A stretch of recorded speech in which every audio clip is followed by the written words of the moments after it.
পৃষ্ঠা প্রমুখরাই ভারতীয় জনতা পার্টির মূল শক্তি। বুথ স্তর পর্যন্ত সংগঠনকে শক্তিশালী করার ক্ষেত্রে তাদের অবদান অপরিসীম। মঙ্গলবার 28 নম্বর তেলিয়ামুড়া মণ্ডলের উদ্যোগে আয়োজিত পৃষ্ঠা প্রমুখ সম্মেলনে একথা বলেন মুখ্যমন্ত্রী ডক্টর মানিক সাহা। তিনি বলেন, মোদি মানেই উন্নয়নের গ্যারান্টি। তাই আমাদের কর্তব্য লোকসভা নির্বাচনে ত্রিপুরায় 2টি আসনে বিপুল ভোটে জয়লাভ করে নরেন্দ্র মোদীর হাতকে শক্তিশালী করা। তার জন্য আমাদের প্রত্যেক বুথে জয়লাভ করতে হবে।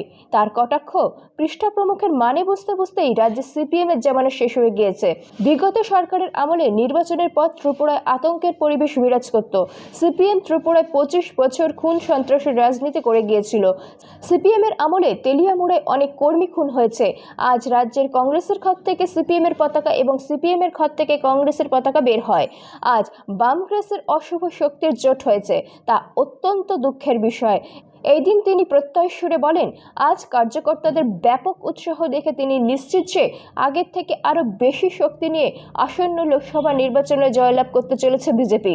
যখন পৃষ্ঠা প্রমুখের কাজ চলছিল, পৃষ্ঠা প্রমুখের আরো দুটো নাম আছে, পেজ প্রমুখ, পান্না প্রমুখ। সিপিএম এর এতদিন এলসিডিসি সবই বলতো, বলে এটা আবার কি আনলো, পৃষ্ঠা প্রমুখ এটা আবার কি, বুঝতে বুঝতে কেল্লাফ হতে, বুঝতে বুঝতেই কেল্লাফ হতে। আমাকে অনেক লোক এসে জিজ্ঞেস করতো এটা আবার কি, অনেকে এসে বলতো বিস্তারক কি, বিস্তারকটা কি। আমি বললাম আসো ভারতীয় জনতা পার্টিতে জয়েন করবো, তারপর বুঝতে পারবে বিস্তারক কি। আমার দুঃখ লাগে যে কংগ্রেসের ঘর থেকে এখন সিপিএম এর ফ্ল্যাগ বেরোয়, আর সিপিএম এর ফ্ল্যাগ থেকে কংগ্রেসের ফ্ল্যাগ বেরোয়। আপনারা ভাবুন তো, এই তেলিয়ামুড়াতে কত খুন হয়েছে, এই তেলিয়ামুড়াতে কত অগ্নিসংযোগ হয়েছে, কত দর্শন হয়েছে সারা ত্রিপুরাতে। আর ইলেকশনের পরেই আমরা দেখতাম সাইরেনের আওয়াজ। এগুলো তো আমাদের দেখা একটা আতঙ্কের পরিবেশ। 2023-এ আমরা কি করলাম, বারবার বললাম যে কোনো অবস্থায় আমরা যে কালচার ওনারা তৈরি করে গেছেন সেই কালচারে আমরা নির্বাচন করব না, এবং সেটাই হলো।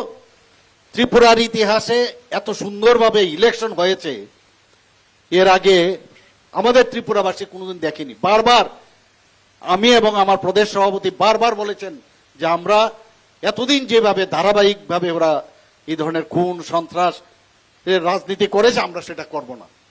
মানুষ সাধুবাদ দিয়েছে।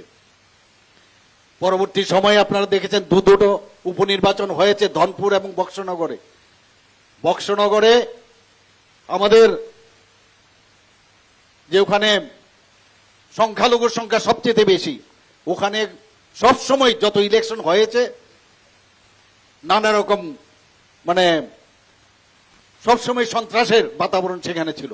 আর সেখানে আমরা ভারতীয় জনতা পার্টি সেখানে জিতেছি। শুধু তাই নয়, সেখানে 30,000-এর উপরে ভোট আমরা জিতেছি। সেখানে ধনপুরে গত বছর আমরা মাত্র 3,500 ভোটে জিতেছিলাম, সেই জায়গায় আমরা 18,000 ভোটে জিতেছি। অর্থাৎ মানুষ বুঝেছে যে ভারতীয় জনতা পার্টির এই যে ডাবল ইঞ্জিনের সরকার, মোদিজি বারবার বলছেন আমরা সন্ত্রাস চাই না, আমরা কোন রকম ওষুধ উপায় অবলম্বন করব না। আমাদের মানুষ আমাদের উপর আস্থা রাখতে হবে এবং মানুষের কাছে পৌঁছতে হবে।